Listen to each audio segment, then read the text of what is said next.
You guys will probably know that a couple of months ago I bought a boosted board. Now, to be honest, it was one of the best purchases I've ever made before. And today, I'm going to give you guys a proper review of it because I have no words, seriously.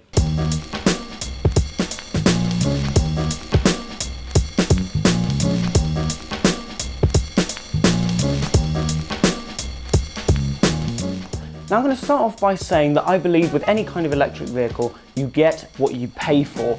And with this being a solid built machine, built by the people who brought electric skateboards to the masses, you'd expect nothing less than a couple of features unseen or unheard of on any other electric skateboard known today. So let's go through a couple of those right now. The remote control is made out of a solid piece of plastic which feels like it will not be coming apart no matter how many times you crash. There are 3 simple switches on the remote, a button, a safety trigger and a sliding wheel. The button can be used to turn the remote on and off, to change the riding modes and also to check the battery life of the board. The safety trigger is simply there to keep the rider safe and to make sure that the board doesn't go anywhere without it being pushed, and the sliding wheel controls the throttle and the braking. Simply slide forward to go forward and pull backwards to brake, and vice versa for the opposite direction.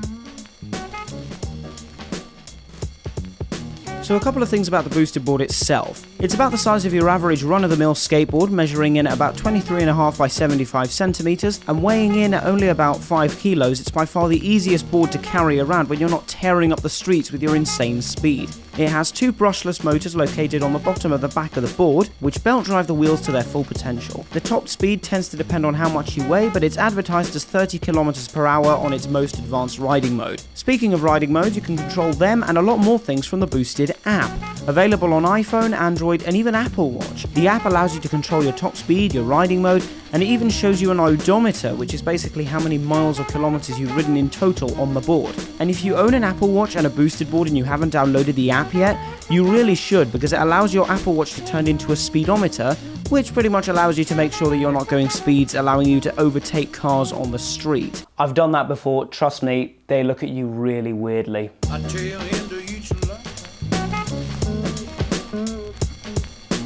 Now you might be thinking, why the hell should I go for the boosted mini when I can go for the full-on, amped up, everything boosted board, stealth, whatever? And I'm going to tell you that right now. The 2 biggest deal closers of this board for me personally were the kicktail and the amount of agility that it has. The kicktail allows you to do quick turns on a dime and even the odd trick, and the amount of agility allows you to do some really nice turns around some pretty steep corners, which as you can imagine is pretty important for me considering the fact that Cyprus streets were definitely not built for skateboarding.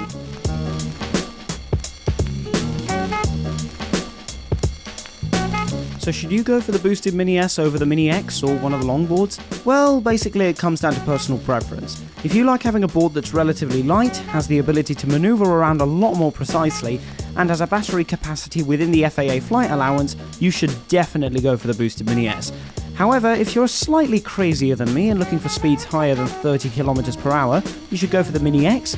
And if you're looking for something with a smoother ride but lacking slightly in agility, you should definitely go for one of the longboards. For me personally though, I find the boosted Mini S to be absolutely perfect. It's small, it's compact, I can take it anywhere with me, and I can travel all around Limassol with it with battery to spare, and even if I don't have any more battery, I could just charge it in an hour. So, you know what? I'm going to give this board a solid 8 on my Technophobia scale. The reason I'm giving it an 8 is because, I feel like this thing could pack a little more speed into it, and also the price is pretty steep for something like this, but still, I think this thing is absolutely incredible, no questions asked. If you guys really want to check out a couple more videos of the boosted boards, I will link them down below, not from my channel but from some other channels if you guys still haven't decided whether you want to get it or not.